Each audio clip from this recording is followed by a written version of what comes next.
Hey guys, it's Katie here with Life the Mundane, and if you guys saw at the beginning of the year, I showed you sort of our whole curriculum spread for our homeschool year, showed you what we were going to be working on, but as always, things change. We always hold our curriculum choices loosely, and always are open to changes if that child is not clicking and meshing well with that curriculum, or if we need to make changes for other reasons. So we're doing a mid-year check-in today, and I'm going to be showing you what's working for us still and what we've decided to switch out and adapt for the year, and just kind of let you guys know how that's going. So let's get started.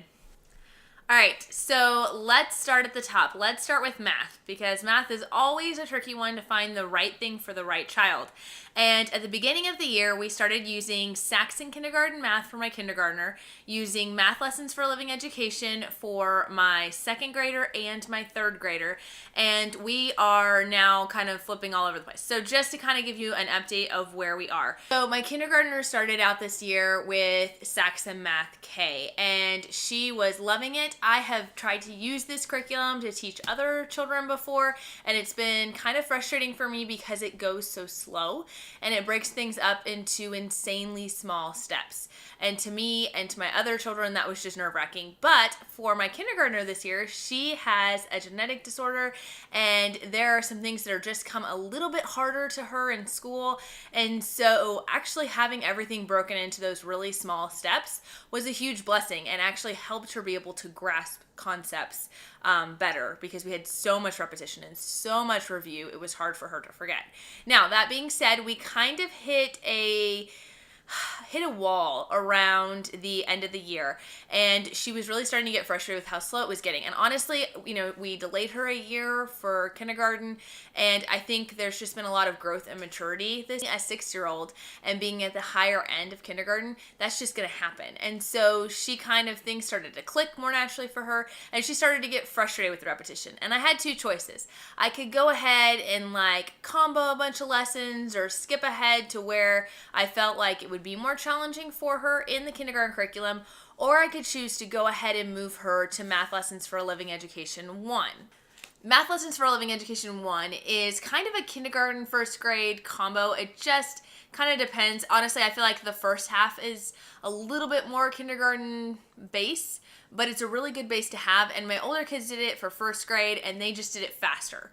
But if you were doing it with a kindergartner, you definitely would want to do just a page or two a day like they suggest. So that's at least my thoughts on it from my experience with 4 kids.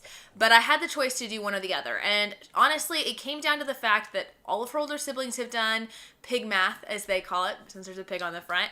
And she was just dying to get into that. So I could have made the Saxon work for us, but I decided to go ahead and get that pig math for her, get that Math Lessons for a Living Education for her, so that she could get started doing what her siblings have been doing. So she's really excited to be in that. Another thing that I love about Math Lessons for a Living Education is it gives lots and lots of practice for handwriting numbers. And she honestly has struggled a lot with handwriting letters and numbers. And so I thought, the extra practice is not bad, but we are taking it at a very slow pace. We are taking it, a page or two at a time. And if she gets overwhelmed, we scale back. If she needs extra practice, we take it. So we're definitely taking it at our own pace, but we did switch over to that as of January, and she is loving it so far, and it's going pretty well. But the nice thing is I still have the Saxon kindergarten that I can go back to and reference if we need to do some extra review on a specific topic. So she probably won't finish it this year, but that's okay, because like I said, it's also a first grade book, so we can continue it on into next year. So for my daughter, she was in the second grade. Math Lessons for a Living Education, she is still continuing that, loving every second of it. And my boys, if you remember from my video, I explained that due to switching curriculums mid-year, they ended up starting their first book in the middle of the year, and it just kind of threw everything off. So now they kind of finish their books in the middle of the year, and it's okay. That's the beauty of homeschooling, is that we have that flexibility. But they finished their second level, and going into their third grade math, we decided to switch over to teaching textbooks. So teaching textbooks is a CD-based curriculum. It is on the computer. It teaches the lesson. It grades the lesson. It has a lot of interaction and affirmation when they get things right. It gives quizzes. It does the whole 9 yards for you. And my boys are loving it. If you guys guys have checked out my Instagram, you should definitely check it out. But if you've checked out my Instagram, you can see they are all over their math every day. They adore doing that. So we've been switching over that and they love it. And the reason, simply, in case lest you think, wait, I just signed up for Math Lessons for Living Education. We love that math curriculum so much. But because I have 4 kids that I'm teaching and 2 little ones that I'm trying to keep track of, and we have some other stuff in our life right now, I kind of needed to outsource something. So by having the 2 older boys go into doing math on the computer, this allows me to work more one-on-one with my daughter who has more struggles with school, and also helping the 2nd grader and the babies and keeping track of them as well. So that's kind of what we're doing for math. Only one person is still doing the same thing, but just some changes that are going on that have actually helped us improve for the year. Going into language arts, honestly, this has been probably the biggest change in the year, and there's been several reasons for it. So at the beginning of the year, we started doing a separate spelling, separate writing, separate grammar, separate reading curriculum on top of doing read alouds and other things like that. And that was just a lot. Like I said, there are some things we're going through this year that have just made this kind of hard to keep up with.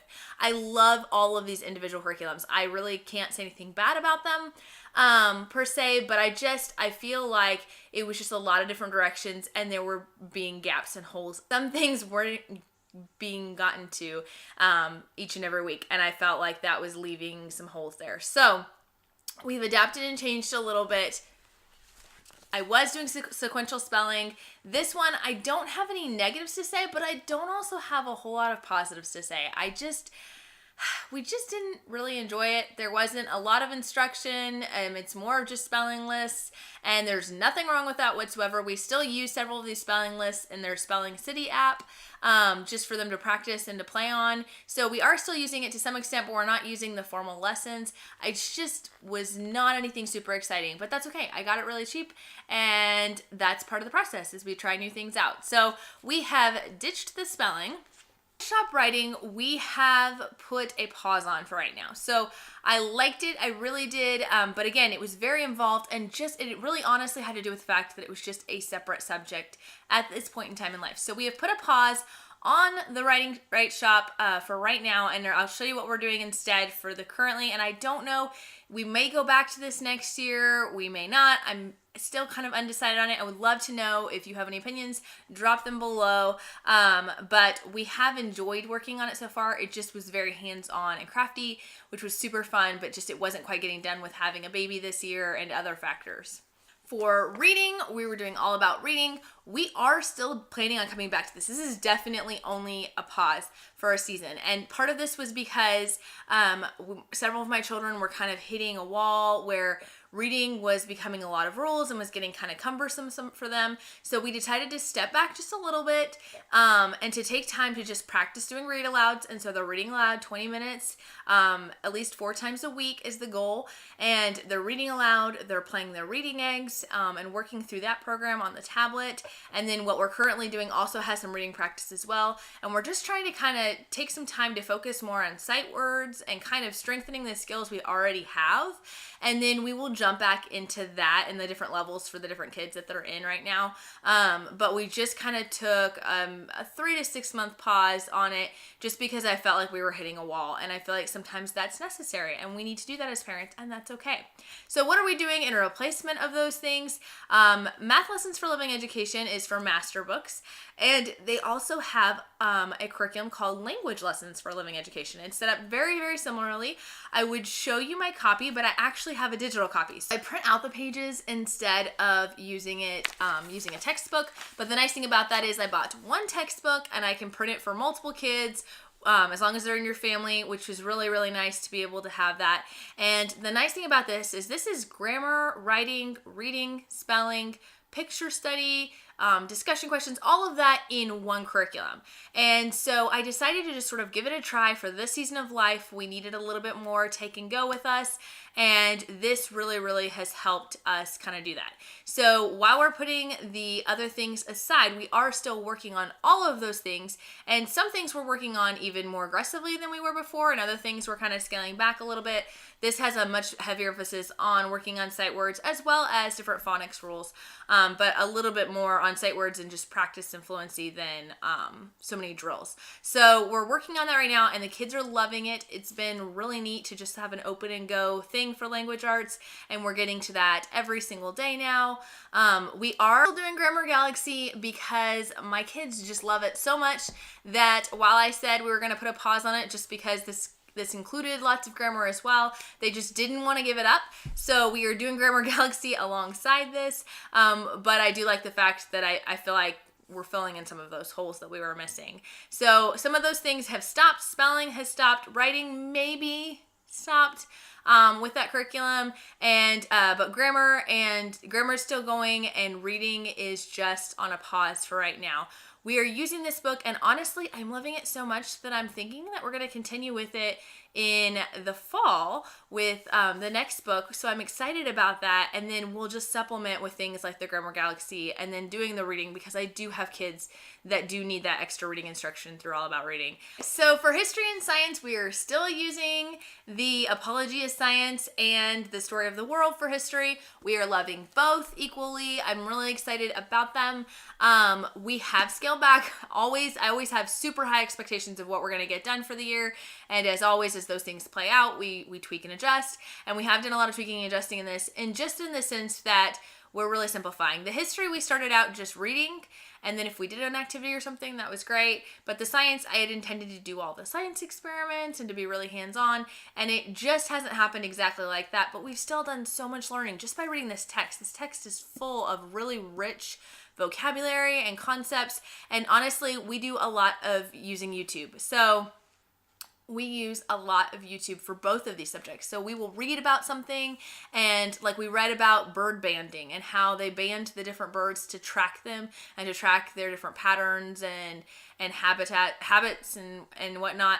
And so we watched YouTube videos on that, and the kids were super interested, and they've started wanting to bird watch as well. So, and then with history, we've looked up different historical people or settings on YouTube and have really enjoyed that as well. So supplementing heavily with YouTube and reading these texts is honestly all they've needed to get a very well-rounded view of these subjects, and also to help them get that excitement and that love of learning, which obviously helps those facts stick better. So that has been really, really great, and not a huge change, but just a little bit of tweaking here or there. Another big adjustment is to our morning time. We're doing everything we were doing at the beginning of the year, but we have added a YouTube playlist to our year, and you guys can see that. I just posted the February YouTube playlist to my Facebook page. You can find that link below, but I just posted that yesterday. So you want to be sure to check that out. But basically, we've added a monthly YouTube playlist to our morning time. And so we actually have started switching it and doing our morning playlist first. And then we come upstairs and we do our morning basket or morning time. And but the morning playlist really is simply a bunch of different reviews. It's about 25 to 30 minutes of different songs, reviewing things from months of the year, days of the week, that kind of thing, date orientation, dealing with memory verses or different books of the Bible or the Beatitudes, things like that, movement songs just to get all the wiggles out before you start the day, addition practice, sight word practice, all these different things. And so having a new playlist each month has been really fun, as we've gotten to go through a lot of different topics and actually memorize quite a few things just through song. And it's a fun way to start out the day. So doing that every single month, and now I'm sharing that list with you guys. So if you guys want to use it, great. If you want to tweak it and adjust and switch out for songs that apply to what you're studying, even better.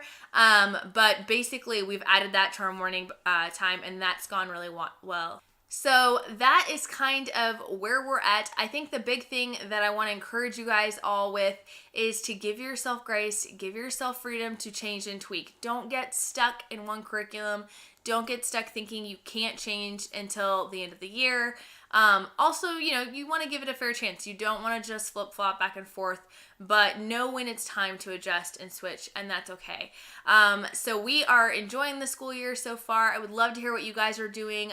We're obviously doing a lot of extracurriculars and extra activities through our homeschool co-op, where our kids get to take part in all sorts of extracurricular classes, and we have field trip co-ops as well. So they're getting a whole lot more outside of this. This is definitely just some of the things we're tweaking and changing for this year, not every subject that we cover, but just kind of wanted to give you guys that update and let you know where we're at.